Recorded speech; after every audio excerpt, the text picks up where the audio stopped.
أعوذ بالله من الشيطان الرجيم بسم الله الرحمن الرحيم إنا لما طغى الماء حملناكم في الجارية سورہ الحاقہ آیت نمبر 11۔ پچھلی اقوام کے حالات بیان کیے جا رہے جن میں فرعون کی ہلاکت، ان سے پہلوں کی ہلاکت اور بستیوں کی خرابی کا ذکر کیا گیا جو حضرت لوط علیہ السلام کی قوم کی بستیاں تھیں۔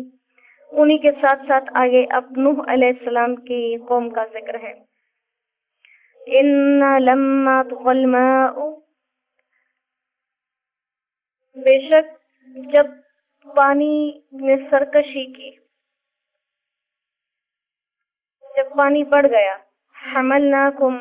ہم نے تمہیں لاد دیا، فی الجاریہ، ایک چلتی ہوئی کشتی میں، لِنَجْعَلَهَا، تاکہ ہم اس کو بنا دیں، لَكُمْ تَذْكِرَةً، تمہارے لیے ایک یادگار، ایک نصیحت، وَتَعِيَهَا، اور اس بات کو خوب یاد رکھیں، اذن واعیہ، یاد رکھنے والے کان۔ فَإِذَا نُفِخَ فِي الصُّورِ، پھر جب سور پھونکا جائے گا، نفخۃ واحدہ، ایک ہی مرتبہ پھونکنا، وَحُمِلَتِ الْأَرْضُ، اور اٹھائے جائیں گے پہاڑ، اور اٹھائی جائے گی زمین، والجبال، اور پہاڑ، فَدُكَّتَا دَكَّةً وَاحِدَةً، پھر ایک ہی دفعہ میں ریزہ ریزہ کر دیے جائیں گے، پھر ایک ہی دفعہ میں ریزہ ریزہ کر دیے جائیں گے۔ فَيَوْمَئِذٍ، بس یہ وہی دن ہے، وَقَعَتِ الْوَاقِعَةُ، جس دن وہ واقعہ ہونے والی واقعہ ہو جائے گی۔ وَانشَقَّتِ السَّمَاءُ، آسمان پھٹ جائے گا، فَهِيَ يَوْمَئِذٍ وَاهِيَةٌ، اور وہ اس دن کمزور ہو کر بکھر جائے گا۔ وَالْمَلَكُ، اور فرشتے، عَلَىٰ أَرْجَائِهَا، اس کے کناروں پر ہوں گے، وَيَحْمِلُ عَرْشَ رَبِّكَ، اور اٹھائیں گے آپ کے رب کے عرش کو، فوقہم، اپنے اوپر، یومئذ ثمانیہ، اس دن 8 اٹھانے والے، یومئذ تعرضون، اس دن جب یہ لوگ پیش کیے جائیں گے، سامنے لائے جائیں گے، لا تخفى منکم خافیہ، تو کوئی چیز تم میں سے چھپی نہیں رہے گی۔ فَأَمَّا مَنْ أُوتِيَ كِتَابَهُ، بس جس شخص کو ملا اس کا اعمال نامہ، بِيَمِينِهِ، اس کے دائیں ہاتھ میں، فَيَقُولُ، وہ کہے گا، هَاؤُمُ اقْرَءُوا كِتَابِيَهْ، یہاں آؤ اور پڑھو میرا اعمال نامہ۔ إِنِّي ظَنَنْتُ، مجھے خیال تھا اس بات کا، أَنِّي مُلَاقٍ حِسَابِيَهْ، کہ مجھے میرا حساب ضرور ملے گا۔ صدق اللہ العظیم۔ کشتی کا ذکر کیا گیا کہ تمہارے اوپر ایک اتنی بڑی اللہ سبحانہ و تعالیٰ کی طرف سے خیریت رہی کہ جب نوح علیہ السلام کے نافرمان لوگوں کو سزائیں دی گئی اور پانی میں سرکشی آ گئی، پانی کو ابال آ گیا، جوش آ گیا، طوفان آیا پانی کا، تو جو تمہارے بزرگ مومن تھے ان کو نجات دی، اور ان کے نجات سے ہی تم آج اس دنیا کے اندر موجود ہو۔ تو ہم نے ان کو کشتی میں سوار کیا اور باقی سب کو غرق کر دیا۔ جب پوری دنیا میں ہر طرف پانی پھیلا ہوا اور کچھ مخصوص چند لوگ جنہیں اللہ سبحانہ و تعالیٰ نے اپنے فضل و کرم سے، اپنے احسان سے کشتی میں سوار کیا اور سوار کرا کے ایک محفوظ مقام تک پہنچا دیا، یہ بات اپنی ذات میں بہت بڑی نشانی ہے۔ تو اللہ سبحانہ و تعالیٰ نے فرمایا کہ ہم نے اس چیز کو تمہارے لیے ایک یادگار بنایا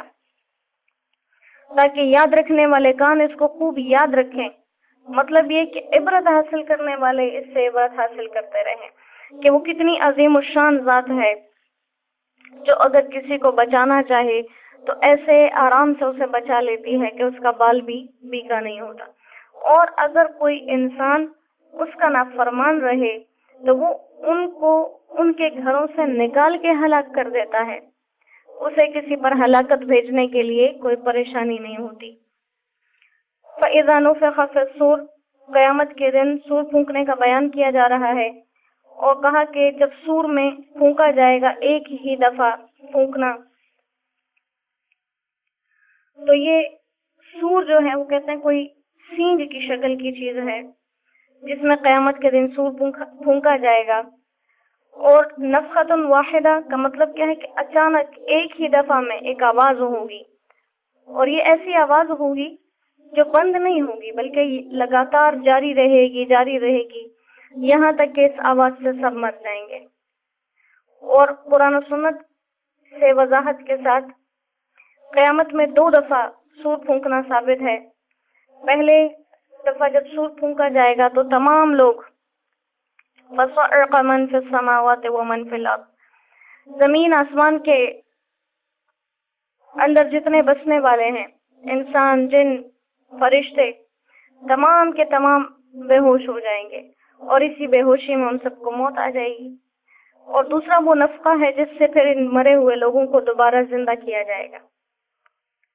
پھر مردے تمام زندہ ہو کر کھڑے ہو جائیں گے اور سب آگے پیچھے دیکھنے لگیں گے، اور اس کے بعد حساب کتاب کے اعمال شروع کیے جائیں گے۔ تو انسان کو یہاں پر بتایا جا رہا کہ جب نفخہ پھونکا جائے گا، جب سور پھونکا جائے گا،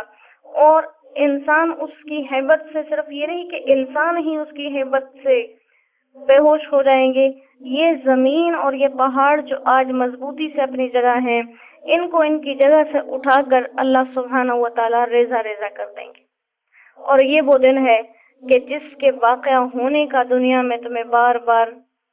جس کی اطلاع دی جاتی تھی اور تم اس چیز سے انکار کرتے تھے، تو آج وہ واقعہ ہو گیا،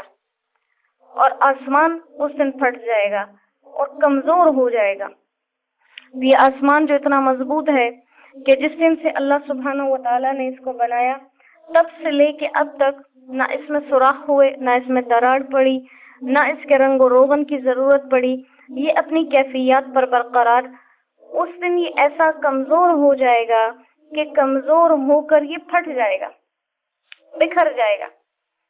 والملک علی ارجائها، اور فرشتے جو آسمان پر ہر جگہ موجود ہیں، اس دن آسمان کے پھٹنے کی وجہ سے وہ سب آسمان کے کناروں پر چلے جائیں گے، اور اللہ سبحانہ و تعالیٰ کے عرش کو 8 فرشتے اٹھا رکھیں گے اور ان کو اٹھا کر میدان محشر میں اس عرش کو لائیں گے۔ اور موجودہ دور میں قیامت سے پہلے عرش کو 4 فرشتوں نے اٹھا رکھا ہے، اور قیامت کے دن اس کو 8 فرشتے اٹھائیں گے۔ اب ان چیزوں سے کسی کے ذہن میں یہ سوال نہیں آنے چاہیے کہ یہ عرش کیسی چیز ہے، اور یہ 4 فرشتے انہوں نے کیسے اٹھایا ہوگا، ہاتھوں میں اٹھایا ہے کہ کندھوں پر اٹھایا ہے، یا اس کے کیا کیفیات ہیں۔ ان چیزوں کی غور و فکر میں نہیں پڑنا چاہیے۔ جو چیز ضروری تھی اللہ سبحانہ و تعالیٰ نے بتا دی، جس کا تعلق انسانوں سے نہیں ہے اس کے ذکر کو چھوڑ دیا، اور یہ ایک تقاضا ہے، جس چیز کو اللہ سبحانہ و تعالیٰ مبہم چھوڑ دیں اس کی کھوج کرید میں نہیں لگنا چاہیے، اس کو اللہ سبحانہ و تعالیٰ کے علم کے حوالے کر دینا چاہیے، کیونکہ یقیناً وہ چیز ہمارے ذہن میں نہیں آ سکتی۔ اور پھر کہا یہ وہ دن جو واقعہ ہو گیا، اور جس کے بارے میں تمہیں کہا جاتا تھا کہ یہ یوم الحساب ہے، یہ یوم الجزا ہے، یہ حساب کتاب کا دن ہے، یہ جزا کا دن ہے، یہ بدلے کا دن ہے۔ تو آج اپنے اپنے اعمال ناموں کو وصول کرنے کے لیے تیار ہو جاؤ۔ اور ایسا دن ہے پیش ہونے کا کہ یومئذ تعرضون، جب تم پیش کیے جاؤ گے تو تم میں سے کوئی چھپ نہیں سکے گا۔ دنیا میں بھی کوئی اللہ سے نہیں چھپ سکتا، یہ کسی کا بھی ایمان والے کا یہ خیال نہیں ہو سکتا کہ ہم اللہ سے چھپ جائیں گے، لیکن پھر بھی گویا جب ہم کسی وقت میں کوئی غلط کام کر رہے ہوتے ہیں تو وہ ہم گویا یہ بتانا چاہ رہے ہوتے ہیں کہ اس وقت میں اللہ ہمیں نہیں دیکھ رہے ہیں، لیکن اللہ سبحانہ و تعالی ہمارے ہر حال پر خبردار ہیں، وہ ہمیں دیکھ رہے۔ لیکن یہاں پر انسان کو ہوشیار کرنے کے لیے اور جگانے کے لیے یہ بات کہی کہ جس دن تم اللہ کے سامنے پیش کیے جاؤ گے تم میں سے کوئی بھی اس سے چھپ کے نہیں رہ سکے گا، اور اعمال نامے بکھیرے جائیں گے، جن کی کیفیت یہ ہوگی تمام لوگوں کے اعمال نامے ہواؤں میں بکھیر دیے جائیں گے۔ جو نیک لوگ ہوں گے اعمال نامہ خود بخود ان کے دائیں ہاتھ میں آ جائے گا، اور جو بدکار ہوں گے ان لوگوں کے ہاتھوں کو پیٹ میں ڈال کے کمر سے نکالا جائے گا، اور ان کے الٹے ہاتھ میں اعمال نامہ ان کو پکڑا دیا جائے گا۔ تو کہا آج وہ لوگ جن کے دائیں ہاتھ میں اعمال نامے ملے وہ دوسروں کو خوشی سے بتاتے رہیں گے کہ آؤ آؤ دیکھو میرا اعمال نامہ پڑھو، ہاؤ اقرؤوا کتابیہ، یہاں آؤ میرا اعمال نامہ دیکھو، مجھے آج دائیں ہاتھ میں ملا ہے۔ دنیا میں مجھے لوگ باتیں سناتے تھے لیکن انی ظننت، میں اپنے کاموں میں مصروف رہا کیونکہ مجھے یہ یقین تھا انی ملاق حسابیہ، مجھے میرا حساب ملے گا، مجھے میرے حساب کتاب سے ملاقات کرنی ہے، اور جب ملاقات کرنی ہے اسی کے حساب سے میرے ساتھ معاملات کیے جائیں گے۔ تو میں نے اپنے حساب کو درست رکھا، میں نے اپنے اعمال نامے کو بہترین پر کیا، آج اس کے مطابق مجھے بہترین انعام ملنے والے۔ تو یہ وہ عظیم دن ہے، یہ وہ بڑا دن ہے جس کی عظمت سے، جس کی بڑائی سے، جس کے ہولناک اور خوفناک ہونے سے ہمیں ڈرایا جا رہا ہے، کیونکہ جب وہ دن آ جائے گا تو اعمال نہیں کام کریں گے، وہ اعمال کا دن نہیں ہے، اعمال کے بدلے کا دن ہے۔ تو اس دن تک پہنچنے سے پہلے انسان اپنے لیے کوئی واضح راستہ چن لے اور اس پر اپنی زندگی کو ڈال دے، تاکہ ہم اس راستے پر چلتے چلتے اللہ سے ملیں، چاہے وہ ہم جیتے جی اللہ سے مل جائیں یا مر کے مل جائیں، اور ہم اپنی زندگی میں اسی چیز کو، اسی جملے کو یاد رکھیں، انی ملاق حسابیہ، مجھے اپنے حساب کتاب سے ملاقات کرنی ہے۔ جس حال میں وہ ہم نے آگے بھیجے ہوں گے اسی حال میں ہماری ان سے ملاقات ہوگی، تو ہم اپنے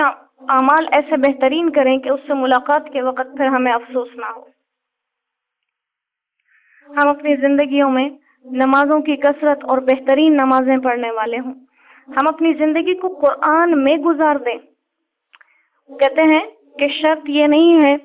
کہ قرآن پاک کو ختم کرنا ہے زندگی میں، قرآن پاک کو زندگی میں ختم کرنا ہے یہ بات شرط نہیں ہے، ضروری یہ ہے کہ قرآن پاک میں زندگی کو ختم کیا جائے، ہماری زندگیاں گزر جائیں اس کلام پاک کو پڑھتے پڑھتے، اس کو سمجھتے سمجھتے، اس کی تلاوت میں شب و روز اپنے وقت کو گزارنے والے ہم بنے۔ اللہ کریم اس پاک مبارک بابرکت دن کی برکتوں اور سعادتوں سے ہمیں اپنے اس پاک کلام کو دن اور رات ہر وقت اپنی ورد زباں بنانے کی توفیق اور سعادت نصیب فرمائے،